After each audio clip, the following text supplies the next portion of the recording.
And welcome back. Here we are, standing in front of this chest, but what lurks inside? Let's take a look. It's got to be a puzzle. No, it appears to be an empty container. Okay, so it looks as though I'm supposed to put something in here. But what do I put inside? Maybe I put one of these runestones inside. Let's try putting this one.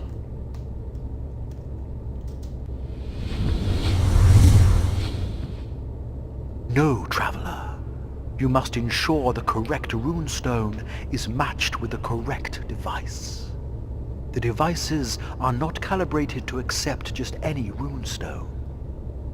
Be more careful, for your life may depend on it. So it seems that we do have to put the runestones into this device here, but not that runestone.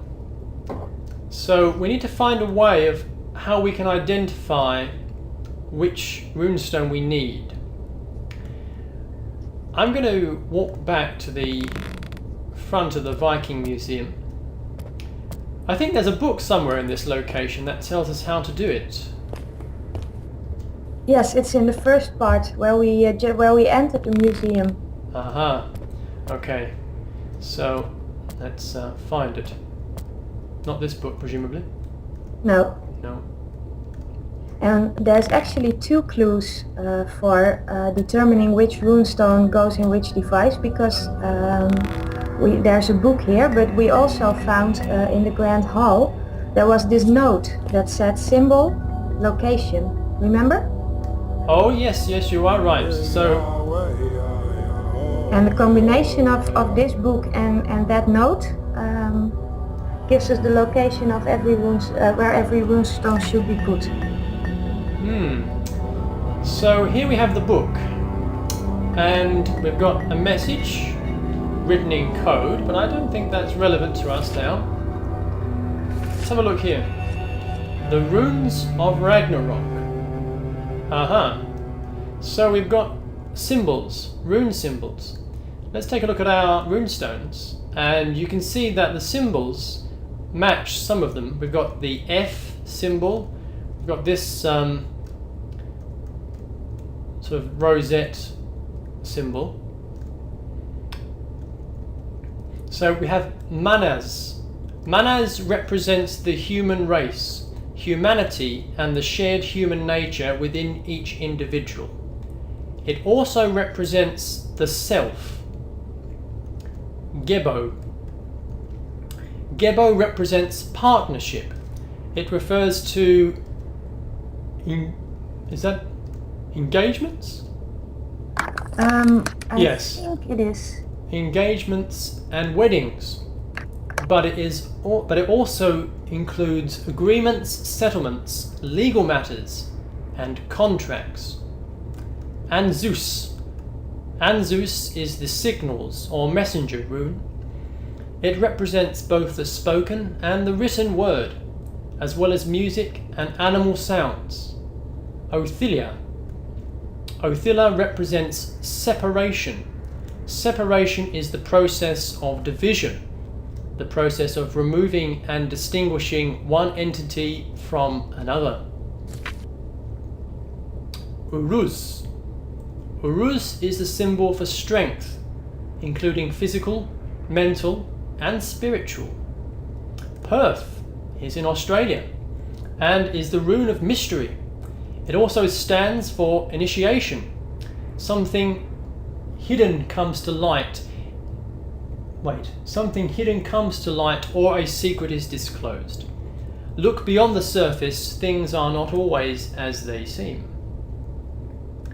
Nordis. Nordis represents constraints and demands us to act against our own feelings.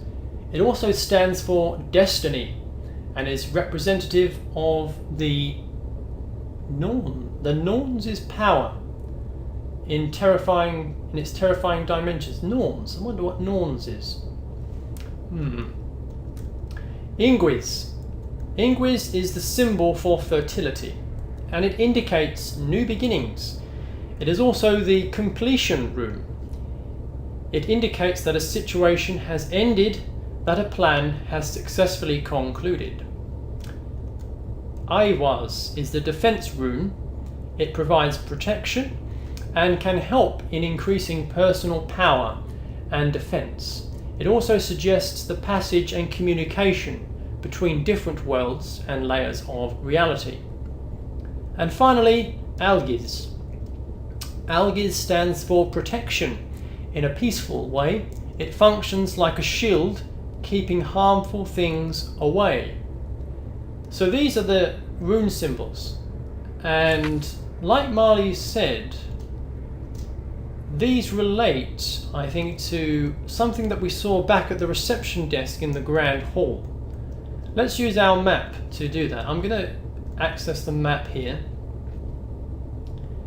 and we'll go back to the Grand Hall here. I'm going to magically teleport there.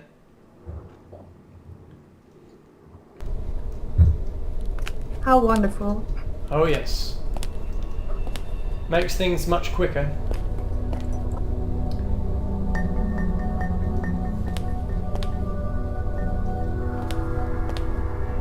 Okay, so here is the message, and you'll see that we have the self, partnership, signal, separation, strength, initiation, constraint, fertility, defense, and protection, and they correspond to different parts of the utopia.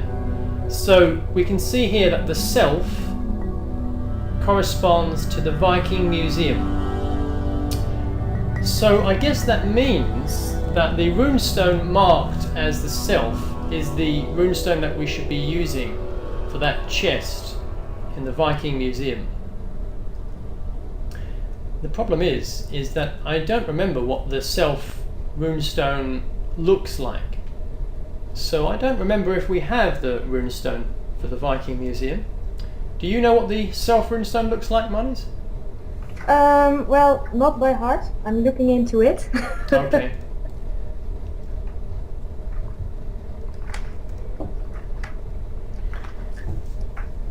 Well, I can't find it right now. Okay. So what we're going to do is we're just going to check to see if we do have the self runestone, and then I'm going to resume the video.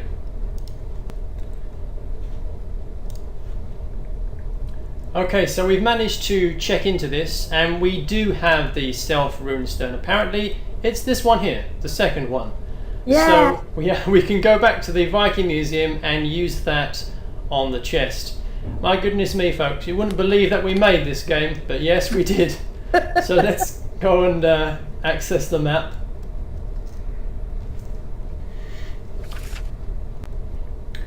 We want to travel to the Viking Museum. Where's that? Oh, it's here. Yes.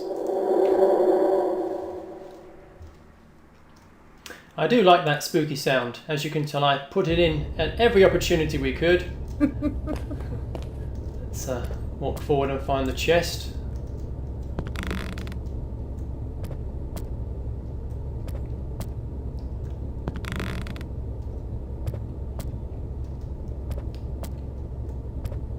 It's quite a long walk from the start of the Viking Museum to the chest. It is, yeah. It's a pretty large location. In terms of number of cameras, the number of different places you can stand, I think it probably has more than the Grand Hall, even though the Grand Hall is actually larger.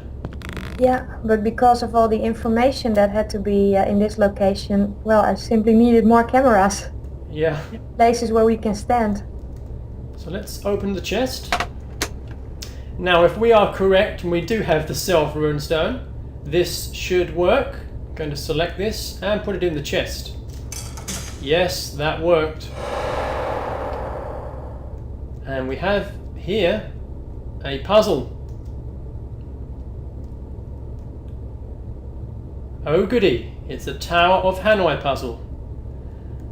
I really love these puzzles. Okay, so the objective of the puzzle is to take off these blocks one by one, starting from the top. You can't take the bottom brick off, you have to start from the top, and to put them all back in order on this tower here. And we have only this intervening tower to maneuver our blocks between, so that we can arrive at this solution. So for example, I can take this block off the top, put it on there like that, and now I can access this one and put it on there, like so. Notice that I can't put larger blocks on top of smaller blocks. So I can't take this block, for example, and put it in this column because this block is smaller. I can put it back on this column because the block beneath it is larger.